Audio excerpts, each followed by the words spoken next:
Currently tonight it is 56 degrees in Ann Arbor under some mostly cloudy skies. We're going to probably see a little bit of rain overnight, probably towards the early morning part, and that will be blown in by these winds that are coming out of the north-northwest at 7 miles an hour. Taking a look at our almanac today, you can see that our averages, we were about on par with everything. Certainly not the 87 that we were back in 1999, which would be really nice. But it's definitely a lot better than the 31 that we experienced way back in 1899.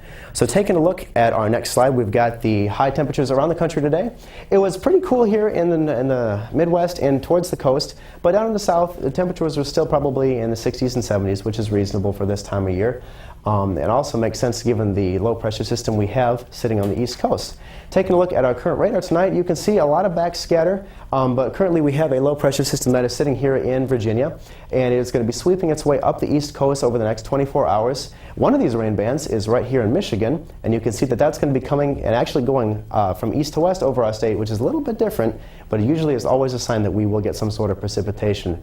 Looking at our next map, we've got our current surface conditions. We got the low pressure system that's here, and off the graphic a little bit you can see we've got some severe thunderstorms possible in the Virginias and Maryland, but it looks like we'll just get a little bit of rain for us tonight, and that's not really a huge deal because we'll be sleeping. Looking at our current surface conditions tomorrow, you can see that this low pressure system is starting to occlude up here over Canada. What that means is that it's going to go ahead and start not really moving a whole lot, but it will empty itself of all its precipitation.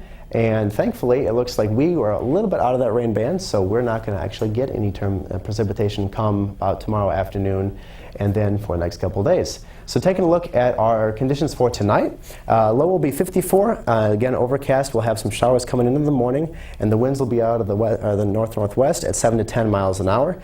And looking at an estimation of our precipitation tonight here, Detroit's going to expect about ½ an inch, and definitely greater as we move into Ohio, Pennsylvania, and up towards New York a little bit. That will be where the heavier precipitation will be. Thankfully, we don't have a whole lot of that here, just a little bit, and I would expect Ann Arbor sees sprinkles, maybe some light rain tonight. Looking at tomorrow, though, it's going to be a little bit better. We've got a high of 60, and it'll still have the AM showers probably ending by 8 o'clock, somewhere around there. It will be a little bit breezy tomorrow with gusts of up to 23 miles an hour, so you might want to go ahead and grab your jacket and maybe a hoodie to go under that just to stay nice and warm and be protected from the wind. So, taking a look at that, what's the rest of the week going to look like? 5-day forecast here says pretty darn good. It's going to be mostly sunny all of the days. We're going to have highs in the mid-60s, and the lows will be in the high 40s, which is pretty good for this time of year. We still haven't quite gotten a full effect of fall, but that's great. And it looks like on Saturday, with it being 57 here, that means that probably Bloomington, Indiana will be looking pretty good for the Michigan-Indiana football game. So that's all I've got here at the weather desk for tonight.